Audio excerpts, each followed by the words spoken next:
नमस्कार दोस्तों, मेरे इस YouTube चैनल मोहन जेनिक्स पर आप सभी का फिर से स्वागत है। सिग्नल सिस्टम का यह हमारा लेक्चर सेकंड होगा जिसमें हम एम्पलीट्यूड शिफ्टिंग के बारे में डिस्कस करेंगे और जानेंगे कि एम्पलीट्यूड शिफ्टिंग कैसे परफॉर्म किया जाता है। पिछले लेक्चर में हमने टाइम शिफ्टिंग के बारे में डिस्कस किया था। इस लेक्चर में हम एम्पलीट्यूड शिफ्टिंग के बारे में डिस्कस करेंगे। तो चलिए बिना किसी देरी के पढ़ाई शुरू करते हैं। तो एम्पलीट्यूड शिफ्टिंग होता क्या है? मान के चलिए हमें कोई सिग्नल दिया हुआ होगा ऑलरेडी xt।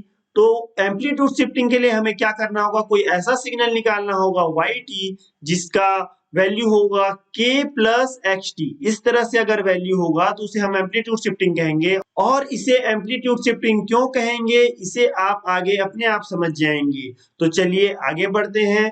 मैं आप सभी को एम्पलीट्यूड शिफ्टिंग एक बेसिक एग्जांपल की सहायता से समझाऊंगा। जैसे कि आप स्क्रीन पे देख पा रहे होंगे, ये हमारा एक बेसिक सिग्नल दिया हुआ है जिसका जिसका ग्राफ इस तरह से बनता है। हमें क्वेश्चन में इस तरह का ग्राफ दिया होगा या फिर हमें ऐसा कंडीशन होगा जिसमें कोई एक ग्राफ होगा और उसमें हमें एम्पलीट्यूड शिफ्टिंग परफॉर्म करना होगा। तो दोस्तों जैसा कि आप ये इक्वेशन देख पा रहे होंगे, ये जो वैल्यू k है यही एम्पलीट्यूड को शिफ्ट करने का मेन फैक्टर है। तो इस k का वैल्यू हम पॉजिटिव और नेगेटिव दोनों ले सकते हैं। तो चलिए मैं आपको एक केस वन में इसको पॉजिटिव लेकर समझाता हूं। सपोज कीजिए कि k का वैल्यू ग्रेटर देन 0 है। एक एग्जांपल ले लेते हैं कि k का वैल्यू 2 है। तो ठीक है, तो इसका मतलब क्या हो गया, yt is equal to 2 plus xt। अब हमें एक ग्राफ ड्रॉ करना है जिसका वैल्यू 2 प्लस xt होगा। यहाँ पर xt आपको दिया हुआ है। तो आप गौर कीजिए दोस्तों, इस xt का वैल्यू क्या क्या है।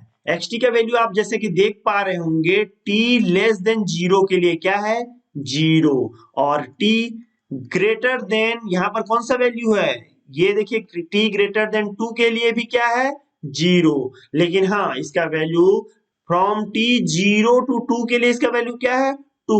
तो कुछ इसे मैं कुछ इस तरह से लिख सकता हूं, xt का value 0 for t less than 0, 2 for t greater than equal to 0 and t less than equal to 2, जैसे कि आप ग्राफ में देख पा रहे हैं। और उसी तरह similarly 0 for t greater then 2।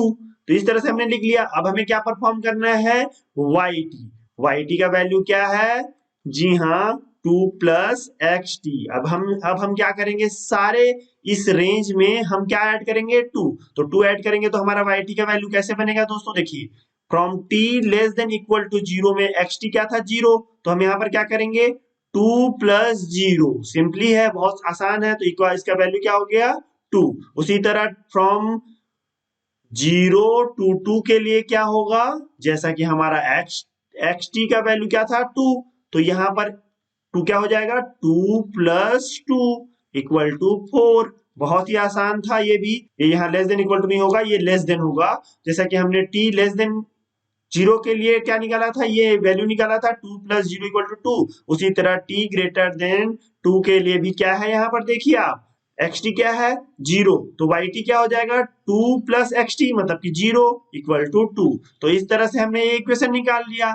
अब हम इसे एक ग्राफ के रूप में ड्रॉ कर देंगे। जैसे कि ये ग्राफ है, तो अब आप मुझे बताइए कैसे ग्राफ ड्रॉ करेंगे। देखिए फ्रॉम ये t एक्सिस हो गया हमारा और ये हो गया हमारा yt। तो yt क्या है, फ्रॉम t लेस देन 0 के लिए 2, ये रहा वैल्यू हमारा 2।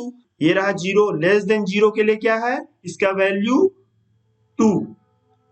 तो 2 ये रहा 2। तो लेस देन 0 के लिए मैं इसका वैल्यू क्या कर दिया, 2। अब ये ऐसे इंफिनिटी तक जा रहा है, ठीक है। यहाँ मैं डॉट डॉट लिखने की कोई जरूरत नहीं है, ऐसे कर देते हैं हम लोग ग्राफ को शो करने के लिए। उसी तरह फ्रॉम 0 टू 2 क्या है इसका वैल्यू, देखिए यहाँ देखिए आप 4। तो 4 हम कहाँ पर है, यहाँ y एक्सिस में, ये रहा 4। तो ये कहाँ तक जाएगा, फ्रॉम 0 टू 2। अब फिर 2 से लेके क्या बोलते हैं इंफिनिटी तक क्या है t का वैल्यू, yt का वैल्यू 2। ये रहा 2। तो इसको 2 के लिए यहाँ मैंने लाइन खींच दिया। अब बस इसको जोड़ देते हैं। तो इस तरह से हमारा ग्राफ कैसे बन गया, ये ग्राफ बन गया। तो ये हमारा yt हो गया जिसका वैल्यू है 2 प्लस xt। बड़ा ही आसान था। तो देखिए इतना लंबा चौड़ा हमें परफॉर्म करने की जरूरत नहीं है एग्जाम में। हम इसे बड़ी ही आसानी से डायरेक्टली ड्रॉ कर सकते हैं। लेकिन कैसे डायरेक्टली ड्रॉ करेंगे, मैं अभी बताता हूं आपको। देखिए एम्पलीट्यूड शिफ्टिंग में आप यहाँ पर ग्राफ में गौर कर पा रहे होंगे कि ये जो सिग्नल है ये एज इट इज, मतलब इसका शेप एज इट इज रहा है, बस क्या चेंज हुआ है, ये थोड़ा ऊपर की तरफ शिफ्ट कर गया है। इसका मतलब क्या हुआ कि इसमें अपवर्ड शिफ्टिंग हो रहा है। तो अपवर्ड शिफ्टिंग कितना हो रहा है, उतना ही हो रहा है जितना कि k का वैल्यू हो। तो k का वैल्यू अगर ग्रेटर देन 0 है तो सिग्नल हमारा क्या हो रहा है, उसका शेप एज इट इज है, बस वो अपवर्ड की तरफ शिफ्ट कर जा रहा है। तो ग्राफ में कितना अपवर्ड की तरफ शिफ्ट कर रहा है, जितना कि k का वैल्यू हो। तो अगली बार एग्जाम में अगर या फिर कहीं पर भी हमें एम्पलीट्यूड शिफ्टिंग परफॉर्म करना होगा तो हम डायरेक्टली क्या करेंगे, जो दिया हुआ सिग्नल है या दिया हुआ ग्राफ है उसको ऊपर की तरफ शिफ्ट कर देंगे। कितना शिफ्ट करेंगे, जितना कि k का वैल्यू होगा। तो इसका मतलब ये सब ऑपरेशन बिना परफॉर्म किए हुए, ये सब कैलकुलेशन बिना किए हुए हम इसे डायरेक्टली ड्रॉ कर सकते हैं। उसी तरह k का वैल्यू अगर 0 होगा तो हम क्या करेंगे दोस्तों, मान लीजिए k का वैल्यू -2 है तो -2 होगा, और सेम एग्जांपल को लेके मैं आपको समझाऊंगा। तो k का वैल्यू मान लीजिए -2 है तो yt का वैल्यू क्या हो जाएगा, -2 + xt। तो सिमिलरली हम जैसे पहले परफॉर्म किए थे, x का वैल्यू क्या था, मैं आपको डायरेक्टली यहाँ एक बार और लिख देता हूँ। तो ये मैंने लिख दिया। अब यहाँ पर जैसे कि मैं लिख दिया हूँ xt का वैल्यू, तो yt का वैल्यू इस केस में क्या होगा, yt का वैल्यू सिमिलरली जैसे कि हमने पहले केस में किया था, क्या किया था कि -2 सबके साथ ऐड कर दिए थे, तो इसको मैं एज इट इज यहाँ लिख दिया 0 to 0, और यहाँ पर क्या कर दिया -2। देखिए इसको -2 को मैं आगे लिख दूंगा तो भी सेम रहेगा, लेकिन चलिए आप अगर कंफ्यूज ना हो जाए बोल के मैं आगे लिख देता हूँ। -2 + 0, -2 + 2 और -2 + 0। तो इसका वैल्यू कितना है, -2, इसका वैल्यू 0 और इसका वैल्यू -2। ये सेम रेंज सेम है हमारा दोनों ही के ऊपर, xt और yt दोनों ही के केस में। ये मैंने जो इक्वेशन बनाया है इसके लिए, ठीक है, तो इससे आप कंफ्यूज मत होइएगा। तो इस तरह से हमारा yt आ गया। अब बस हमें इसे ड्रॉ करना है, तो जैसे हमने पिछले में ड्रॉ किया था वैसे यहाँ पर भी ड्रॉ करेंगे। ये रहा ग्राफ बना दिया, ये रहा xt का ग्राफ है, और हमें यहाँ पर क्या बनाना है, yt का ग्राफ। तो yt का ग्राफ कैसे बनेगा, देखिए लेस देन 0 के लिए क्या है, yt का वैल्यू -2, तो ये रहा -2, यहाँ पर लेस देन 0 के लिए मैं -2 यहाँ सीधा कर दिया। Sorry for my hand writing, लेकिन मैं आप इसको समझ रहे होंगे, ये -2 ये स्ट्रेट लाइन होगा, ठीक है। और 0 to 2 के लिए क्या है, देखिए y2 का वैल्यू, yt का वैल्यू इस केस में इसको मैं y2t बोल देता हूं ताकि आप लोग कंफ्यूज ना हो। जो पहला केस था वो y1t था, ठीक है। तो 0 to 2 के लिए क्या होगा, इसका वैल्यू 0, और उसी तरह ग्रेटर देन 2 के लिए क्या है, -2।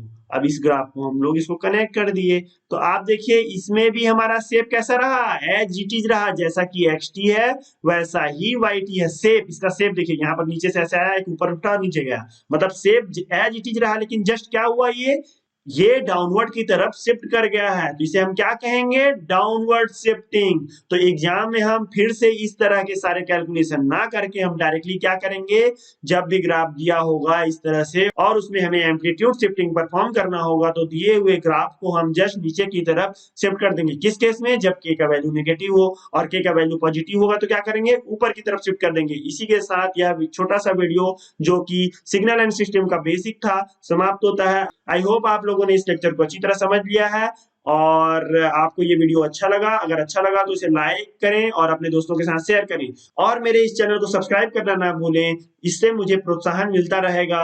साथ ही साथ अगर आपके कोई डाउट है तो आप कमेंट सेक्शन में लिखना ना भूलें, और ये वीडियो कैसे लगा प्लीज मुझे कमेंट सेक्शन में लिख कर बताएं। धन्यवाद दोस्तों, जय